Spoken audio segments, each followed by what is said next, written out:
तो मैथ की क्लास में आप सभी का स्वागत है। एक बार आप लोग जोरदार ताली बजाएं।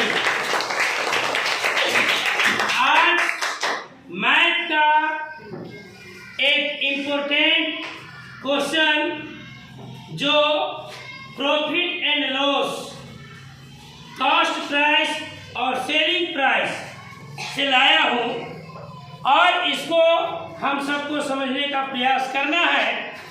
ऐसे प्रश्न में अक्सर गलती होती है।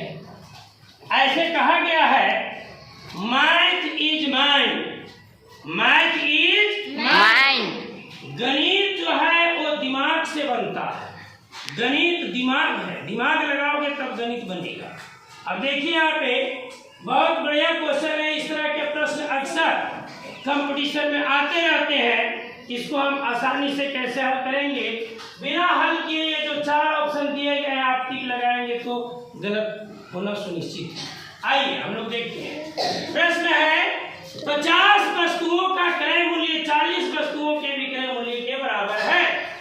50 वस्तुओं का जो कॉस्ट प्राइस है, क्रय मूल्य, खरीदने वाला मूल्य, वो 40 वस्तुओं के विक्रय मूल्य, सेलिंग प्राइस के इक्वल है, बराबर है ना। तो इसका प्रतिशत लाभ अथवा प्रतिशत हानि ज्ञात करें। तो यहाँ पे क्या है कि लाभ और हानि जब तक पता नहीं चलेगा तो प्रतिशत लाभ हानि निकलेगा नहीं। तो आइए इसको हम लोग बहुत आसानी से समझते हैं कि 50 वस्तुओं और 40 वस्तुओं को बराबर करने के लिए हम लोग इसको सबसे पहले एलसीएम लेते हैं। तो 50 है ना तथा 40 का एलसीएम कितना होगा, 200 होगा। यानी कि 200 वस्तु हो जाएगा। कितना वस्तु हो जाएगा, 200। ये दोनों एक जगह जाके बराबर हो गया। अब हम यहाँ पर लिखते हैं 50 वस्तुओं का क्रय मूल्य। तो 50 है ना वस्तुओं का कॉस्ट प्राइस, क्रय मूल्य है ना, इसको मान लेंगे। माना कि कितना है, 100 रुपया है। कितना है, 100 रुपया है। तो 100 रुपया है तो एक वस्तु का कॉस्ट प्राइस यानी क्रय मूल्य हो जाएगा 100 बटा कितना, 50, और 50 दूनी 100 यानी मात्र 2 रुपया हो जाएगा।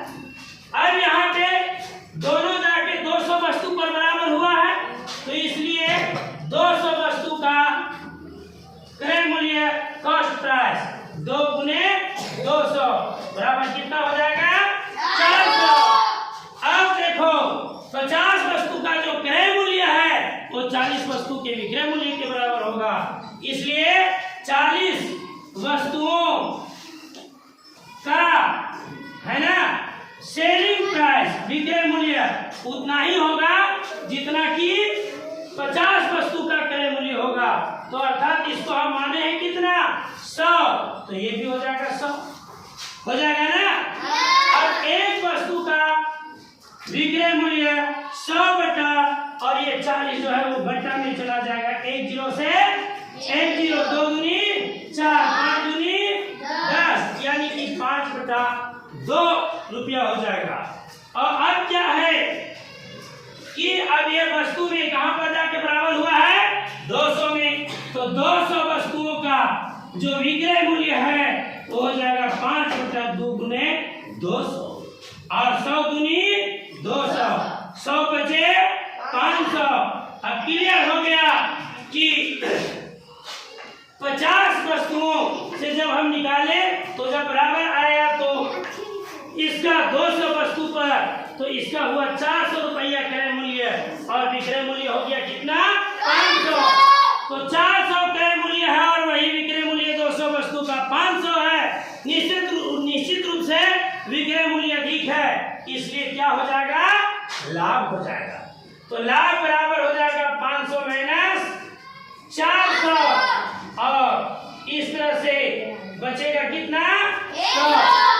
अब यहाँ प्रतिशत लाभ निकालेंगे।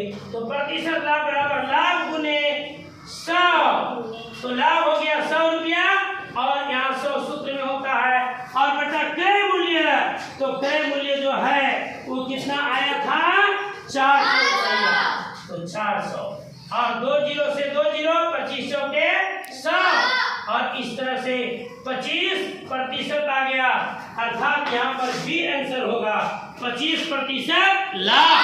यदि हम हानि को लगाते या इसको लगाते तो गलत होता कि नहीं?